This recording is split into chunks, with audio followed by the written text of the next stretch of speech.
Hello viewers, আসসালামু আলাইকুম। Bright future IT পার্কে সবাইকে স্বাগতম। আমি মোহাম্মদ ইমতিয়াজ হোসেন সাদ্দাম আজ আপনাদের জন্য আবারও একটি নতুন টিউটোরিয়াল নিয়ে হাজির হয়েছি। বন্ধুরা, আজকে অনেকদিন পর আপনাদের সামনে আবারও নতুন করে হাজির হলাম। তো এতদিন আমি আপনাদের দেখিয়েছিলাম মাইক্রোসফট ওয়ার্ড 2016 ভার্সনে আপনারা কি করে কাজ করবেন। মাইক্রোসফট ওয়ার্ড 2016 ভার্সনের ইনসার্ট মেনু পর্যন্ত আমি আপনাদের সমস্ত কাজগুলোই দেখানোর চেষ্টা করেছি। তো আজকে আমি দেখাবো কিভাবে আপনারা ডিজাইন মেনুর কাজগুলো করবেন।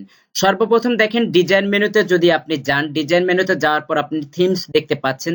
এখানে কোনো থিমসের কোনো কাজই আপনার এখানে কাজ করবে না। কারণ হচ্ছে গিয়ে এখানে যদি কোনো কিছু লেখা না থাকে তাহলে আপনি থিমসের কোনো কাজই ব্যবহার করতে পারবেন না। এজন্য সর্বপ্রথম আপনাকে আগে কোনো ডকুমেন্টস লেখা থাকতে হবে এবং সেই ডকুমেন্টস আপনি থিমের কাজ করতে পারবেন। এবং এখনো দেখেন, যদি আপনি ডিজাইনে যান তারপরও কিন্তু আপনি থিমের কোনো কাজ আপনি করতে পারতেছেন না, থিমের কোনো ব্যবহার আপনার হচ্ছে না। এ কারণে সর্বপ্রথম আপনাকে যেতে হবে হোমে যাওয়ার পর আপনাকে এখান থেকে হেডলাইন 1 অথবা হেডলাইন 2 অথবা টাইটেল, এগুলো যে কোনো একটা কিছু আপনাকে সিলেক্ট করতে হবে। অর্থাৎ আপনি কি হেডলাইন আকারে বা টাইটেল আকারে পেতে চাচ্ছেন কিনা। এবং করার পর হচ্ছে কি, আপনি যখন ডিজাইনে যাবেন এরপর আপনি থিমসে গেলে দেখেন বিভিন্ন প্রকার থিমসের কালার গুলো আপনার ওই হেডলাইন 1 ঠিকই থাকবে, কিন্তু থিমসের কালার গুলো চেঞ্জ পাবেন। এভাবে আপনি আপনার কার্যক্রমগুলো, থিমসের কার্যক্রমগুলো করতে পারবেন। যে কোনো কাজ আপনি করতে পারবেন থিমসের। এই জায়গা থেকে আপনি মনে করেন এই স্টাইলটাকে চয়েস করলেন, সো আপনি এভাবে কাজ করতে পারবেন।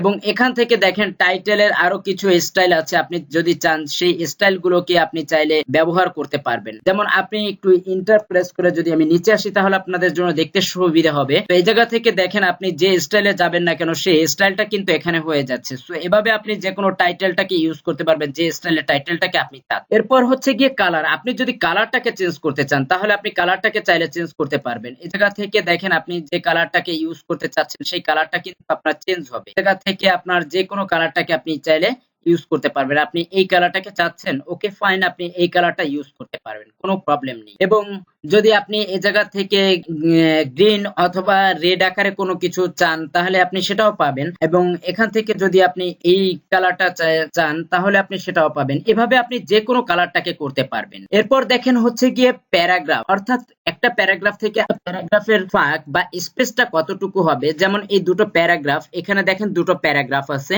তো আমি প্যারাগ্রাফ স্পেসিং এ যাওয়ার পর দেখেন কম্প্যাক্টে যাওয়ার পর এই জায়গা লাইন স্পেসিং 1 আপনারা দেখতে পাচ্ছেন, আমার মাউসের নিচে লাইন স্পেসিং 1 আছে। আপনি এখানে যদি যান তাহলে দেখেন লাইন স্পেসিং 1.15, অর্থাৎ একটু বেশি প্রতিটা লাইনের স্পেস। এবং এরপরে যদি আপনি যান তাহলে দেখতে পারবেন আবারও 1.15 এবং তার নিচে গেলে দেখতে পাবেন 1.5। অর্থাৎ দেখেন, আপনি কিন্তু দেখতে পাচ্ছেন প্যারাগ্রাফের লাইনের স্পেস গুলো কিন্তু একটু বেড়ে যাচ্ছে। এবং যদি আপনি ডাবল দেন তাহলে দেখেন লাইন স্পেসিং 2, মাউসের নিচে লাইন স্পেসিং 2, এবং আপনি ডকুমেন্টসটা ফলো করলে দেখতে পাবেন যে লাইন স্পেসিংটা ডাবল ফাঁক হয়ে গিয়েছে। এভাবে চাইলে আপনি লাইন স্পেসিংটাকে করতে পারেন, আবার না চাইলে আপনি নো প্যারাগ্রাফ স্পেস আপনি এটাও করতে পারেন। এবং আপনি কাস্টমে যাওয়ার পর আপনি প্যারাগ্রাফের জায়গা থেকে দেখেন প্যারাগ্রাফের স্পেসটাকে বাড়াতে পারেন, কমাতে পারেন। এভাবে আপনি দেখেন প্যারাগ্রাফ, এই প্যারাগ্রাফ থেকে এই প্যারাগ্রাফের দূরত্বটা কিন্তু বেড়ে গেছে। আবার যদি আপনি চান যে না আমার কোনো দরকার নেই তাহলে আপনি আবার নো প্যারাগ্রাফ স্পেস দিয়ে দিলে আগের ফরম্যাটে এখন কিন্তু কোনো স্পেস এখানে দেখতে পাচ্ছেন না। এবং এখানে দেখেন ইফেক্ট, অর্থাৎ আপনার এইখানে লেখার যে একটা ইফেক্ট, এই ইফেক্টটা যদিও তেমন কোনো কাজ করে না, জাস্ট আছে আমি দেখিয়ে দিলাম, তেমন কোনো কাজে আসে না আমার। এবং সেট ডিফল্টটা হচ্ছে গিয়ে কি, আপনি যদি এখান থেকে যেমন দেখেন আপনি এই কালারটা করতে চাচ্ছেন, ঠিক এই কালারের একটা টাইটেল আপনি তৈরি করে রাখতে চাচ্ছেন এখানে। তো আপনি যদি সেটা চান তাহলে আপনি এই ধরনের স্টাইলটাকে আপনি করে রাখতে পারেন। এই জায়গা সেট ডিফল্ট দিয়ে আপনি এটা করে রাখতে পারেন এবং ইয়েস দেন, দেখেন ওই টাইটেলটা এখানে কিন্তু হয়ে গিয়েছে। তো আপনি যদি এখন এই টাইটেলে যান এবং পরবর্তীতে এই টাইটেলে যান, দেখেন সেই আগের টাইটেলটা কিন্তু আপনার হয়ে গিয়েছে। সো ওই থিমসটা তৈরি হয়ে গিয়েছে। এভাবে আপনি চাইলে আপনার থিমসটাকে পরিবর্তন করতে পারেন বা যে কোনো কিছু করতে পারেন। এবং এরপর দেখেন হচ্ছে ওয়াটারমার্কস, অর্থাৎ আপনি যদি পেজের ভিতরে কোনো জলছাপ করতে চান তাহলে এখানে ওয়াটারমার্কসে যাবেন। ওয়াটারমার্কসে যাওয়ার পর দেখেন এই জায়গা ডু নট কপি, অর্থাৎ কোনো কপি এই জায়গা হবে না, সেটাই এখানে বলা হয়েছে। আর আপনি যদি কোনো থিমসের কোনো কিছু না চান তাহলে আপনি অবশ্যই আগের ফরম্যাটেও ফিরে যেতে পারবেন। তো এই জায়গা থেকে আপনার ডু নট কপিতে যদি যান, আমি একটু নেক্সট পেজ নিয়ে দেখালে হয়তো বা আপনাদের ক্লিয়ার বুঝতে পারবেন। কন্ট্রোল ইন্টার প্রেস করলাম, তাহলে নেক্সট পেজ দেখেন প্রতিটা পেজেই কিন্তু আমার জলছাপটা হয়ে গিয়েছে। তো এই জলছাপটা যদি আপনি না চান, আপনি আপনার নাম অথবা আপনার কোচিং সেন্টারের নাম অথবা আপনার প্রতিষ্ঠানের নাম এভাবে যদি আপনি কোনো কিছু নাম ব্যবহার করতে চান, সেজন্য আপনাকে যেতে হবে কাস্টম ওয়াটারমার্ক। কাস্টম ওয়াটারমার্কসে যাওয়ার পর এই জায়গায় দেখেন টেক্সটের ঘরে ডু নট কপি লেখা আছে, তাই এখানে ডু নট কপি শো করেছে। আপনি যদি মনে করেন আপনার প্রতিষ্ঠানের নাম লিখে দেন, আপনি আপনার প্রতিষ্ঠানের নাম লিখে দিয়ে অ্যাপ্লাই করেন, দেখেন এখানে আপনার প্রতিষ্ঠানের নামটা বা আপনার নামটা এখানে শো করবে। এবং আপনি যদি কোনো কালার পরিবর্তন করে দিতে চান, কালার পরিবর্তন করতে চাইলেও কালার পরিবর্তন হয়ে যাবে।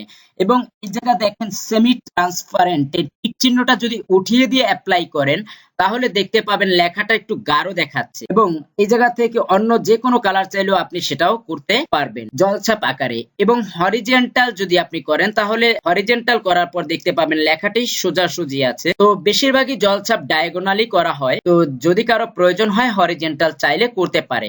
এবং আপনি যদি চান যে ফন্ট স্টাইলটা একটু চেঞ্জ করতে, তাহলে এই জায়গা দেখেন ফন্ট আছে, ফন্টে যাওয়ার পর এই জায়গা থেকে অন্য যে কোনো স্টাইলটা আপনি সিলেক্ট করে অ্যাপ্লাই করেন, দেখেন ফন্ট স্টাইলটা কিন্তু চেঞ্জ হয়ে গিয়েছে। এভাবে আপনি চাইলে ফন্ট স্টাইলও চেঞ্জ করতে পারেন। আবার যদি আপনি চান যে পিকচারটাকে ওয়াটারমার্কস হিসেবে ইউজ করতে, তাহলে আপনি তাও করতে পারবেন, পিকচারটাকে ওয়াটারমার্কস হিসেবে ইউজ করতে পারবেন। তো তার আগে আমি আরেকটি জিনিস দেখিয়ে দিচ্ছি, সেটা হচ্ছে কি আপনি যদি পেজের ভিতরে বাংলা লিখতে চান, যেমন এইখানে টেক্সটের ঘরে যে যদি আপনি বাংলা লেখেন, তাহলে বাংলা লেখার জন্য আপনাকে ইউনিকোড ফন্টটাকে ইউজ করতে হবে। আর ইউনিকোড ফন্ট পারে সেটা হচ্ছে গিয়ে কিবোর্ড থেকে আপনি কন্ট্রোল আল্টা ভি চাপ দেওয়ার পর আপনি বাংলা লিখতে পারবেন। লেখার পর যদি আপনি অ্যাপ্লাই করেন, তাহলে দেখেন এখানে সেই ফন্টটা চলে এসেছে। সো এখন কিন্তু বাংলায় হয়ে গিয়েছে। এভাবে চাইলে আপনি বাংলায় করতে পারবেন, কোনো প্রবলেম নেই। এবং এখন আমি দেখাবো যে আপনি কিভাবে পিকচারটাকে ওয়াটারমার্কস হিসেবে ইউজ করতে পারবেন। এখানে আপনাকে পিকচার ওয়াটারমার্ক সিলেক্ট করতে হবে। তবে আরেকটি কথা বলে রাখি, সেটা হচ্ছে গিয়ে পিকচার ওয়াটারমার্কস এবং টেক্সট ওয়াটারমার্কস দুটির মধ্যে যে কোনো একটি আপনি করতে পারবেন, দুটো একসাথে করতে পারবেন না। হয় আপনি পিকচার ওয়াটারমার্কস ইউজ করতে পারবেন, না হয় আপনি টেক্সট ওয়াটারমার্কস ইউজ করতে পারবেন। যেমন দেখেন আমি যখন ওই পিকচার সিলেক্ট করে দেব, এখানে পিকচার সিলেক্ট করা দেওয়া মাত্রই আপনার টেক্সট ওয়াটারমার্কসটা বাদ হয়ে যাবে। এখানে দেখেন বিং ইমেজ সার্চ, অর্থাৎ আপনি বিং থেকে কোনো ইমেজ সার্চ করে খুঁজে বের করতে পারেন, অথবা গুগল ড্রাইভে যদি আপনার সেভ করা থাকে কোনো পিকচার, তাহলে আপনি সেটাও নিয়ে আসতে পারেন। অথবা আপনার কম্পিউটারে ডাউনলোড করা আছে এমন কোনো পিকচার বা অন্য কোনো কম্পিউটারে পিকচার যদি আপনি জলছাপ আকারে পেতে চান, সেটাও আপনি ইউজ করতে পারেন। আমি ব্রাউজে যাচ্ছি আমার কম্পিউটারের নিজস্ব কিছু পিকচার থেকে। দেখেন এখান থেকে আপনি যে কোনো পিকচারটাকে যদি জলছাপ আকারে পেতে চান, তাহলে সিলেক্ট করে জাস্ট আপনি ইনসার্টে ক্লিক করেন এবং এখানে অ্যাপ্লাই করেন। দেখেন এখানে পিকচারটা জলছাপ আকারে চলে এসেছে, কিন্তু যে আপনার লেখাটা বাদ হয়ে গিয়েছে।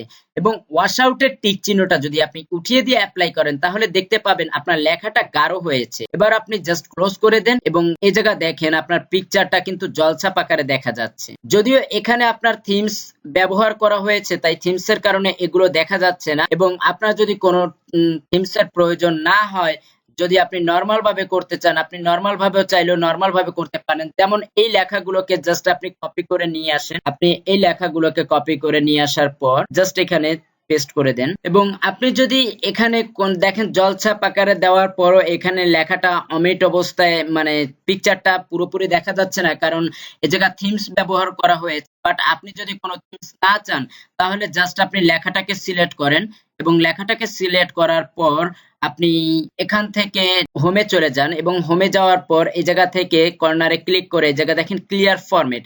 আপনি ক্লিয়ার ফরম্যাটে যদি ক্লিক করেন, তাহলে দেখতে পাবেন শুধুমাত্র সবগুলো ফরম্যাট, অর্থাৎ যে স্টাইলগুলো আমি করেছি সব স্টাইলগুলো চলে গিয়েছে, বাট লেখাগুলো আছে এবং লেখার পিছনে জলছাপ আকারে পিকচারটা দেখা যাচ্ছে। যদিও পিকচার তেমন কেউ জলছাপ আকারে করে না, সাধারণত টেক্সটই জলছাপ আকারে করে। তো এজন্য আপনি চাইলে টেক্সট আকারে করতে পারেন এবং চাইলে পিকচার আকারেও করতে পারেন। আর যদি কোনো ওয়াটারমার্কসই দরকার না হয়, তাহলে আপনি নো ওয়াটারমার্কসটাকে সিলেক্ট করে আপনি অ্যাপ্লাই করে দেন। দেখেন কোনো ওয়াটারমার্কসই নেই এবং পিকচারটাকে চাইলে আপনি পিকচারটাকে অ্যাপ্লাই করে দিতে পারেন। তো এইভাবে আপনি চাইলে যেটা খুশি সেটা করতে পারেন। এবং আপনাদের আরেকটা জিনিস দেখাতে ভুল করে ফেলেছি, সেটা হচ্ছে গিয়ে ফন্ট। এই জায়গা থেকে যদি আপনি কোনো ফন্টে যান, কোন ফন্টের স্টাইলটাকে আপনি যদি কোনো ফন্টের স্টাইলটাকে করতে চান, যদিও এটা আমি হোম মেনুতে দেখিয়েছি, তারপর আমি আবারও দেখাচ্ছি যে জায়গা থেকে আপনি যে ফন্ট স্টাইলে আপনি টাইপ করতে চাচ্ছেন অর্থাৎ লিখতে চাচ্ছেন, লেখাটা দেখতে চাচ্ছেন, সেই ফন্ট স্টাইলে কিন্তু এই জায়গা শো করতেছে। তো এভাবে আপনি চাইলে করতে পারেন।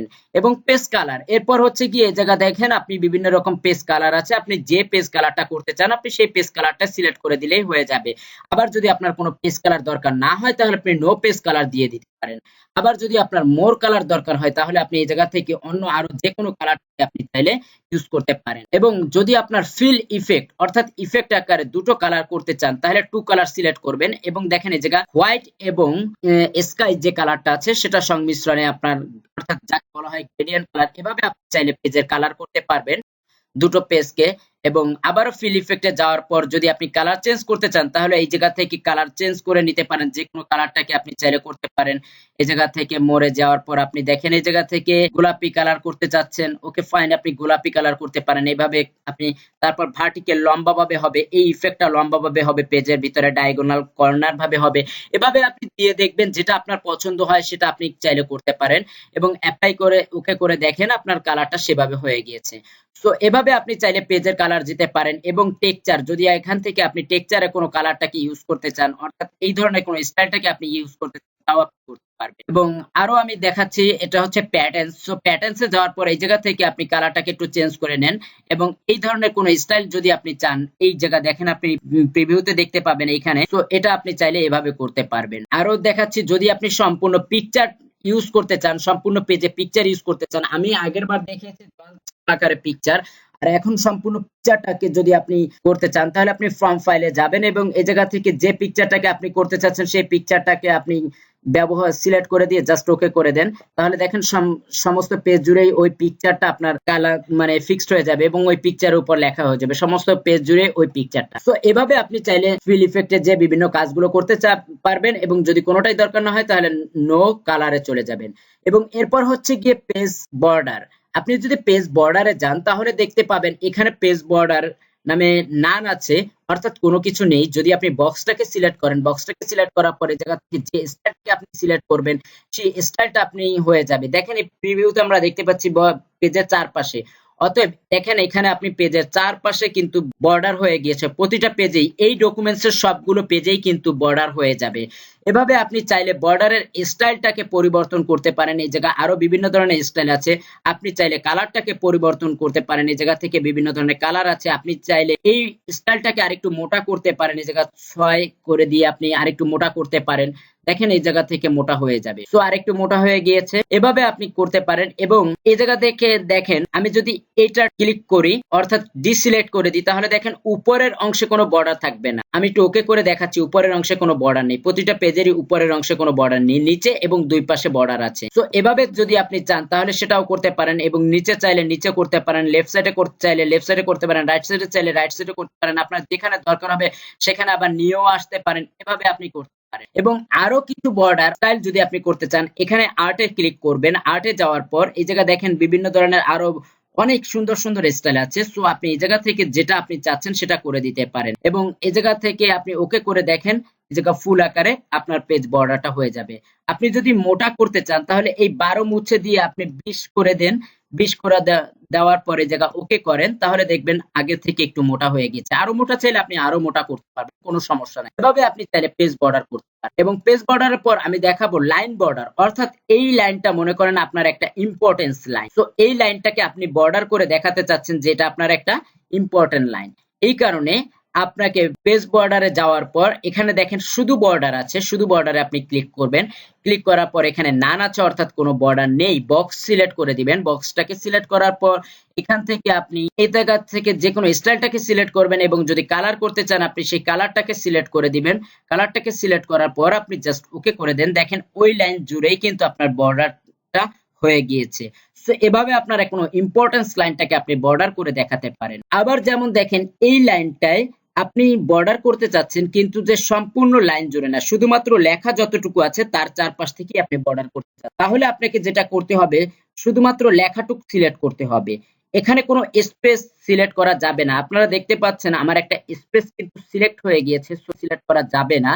সিলেক্ট করা মানেই হচ্ছে কি আপনার সম্পূর্ণ লাইন জুড়ে বর্ডার হওয়া। তো আবারও আপনি পেজ বর্ডারে যাবেন, শুধু বর্ডারে যাবেন, যাওয়ার পর এই জায়গা থেকে যে স্টাইলটা আপনার পছন্দ হয় সেই স্টাইলটাকে আপনি সিলেক্ট করে দিবেন। স্টাইলটাকে সিলেক্ট করার পর আপনি কালার দেওয়ার প্রয়োজন হলে আপনি সেই কালারটাকে সিলেক্ট করে দিবেন এবং এরপর আপনার যদি মোটা বা চিকন করা দরকার হয় এখান থেকে মোটা বা চিকন করতে পারবেন। কিন্তু যে এখানে কিন্তু আর্টের এই ডিজাইনগুলো অর্থাৎ এই যে ডিজাইনগুলো আছে ফুল টুল যে ডিজাইনগুলো আছে এই ডিজাইনগুলো কিন্তু আপনি লাইন বর্ডারে করতে পারবেন না, কারণ এখানে দেখেন আর্টের কোনো অপশন কিন্তু নেই। তো আপনি চাইলে এভাবে করতে পারবেন। এরপর আপনি জাস্ট ওকে করেন, দেখেন শুধুমাত্র লেখার চারপাশ থেকেই কিন্তু বর্ডার হয়েছে। এরপর হচ্ছে কি আপনি যদি চান যে এই লাইনের নিচে অর্থাৎ এই যে লাইনটা আছে ইম্পর্টেন্স লাইন, তাই আপনি এর নিচে শেডিং করে দেখাতে চাচ্ছেন। যদিও আমরা হোম মেনুতে এই জায়গা থেকে শেডিং করা দেখিয়েছি আপনাদের যে কিভাবে লাইনের নিচে শেডিং করতে হয়, তারপরও আমরা ডিজাইন মেনুতে আবারও দেখাচ্ছি। এই জায়গা দেখেন পেজ বর্ডারের পাশে শেডিং আছে, আপনি এখান থেকে যে কালারটা সিলেক্ট করবেন সেই কালারটা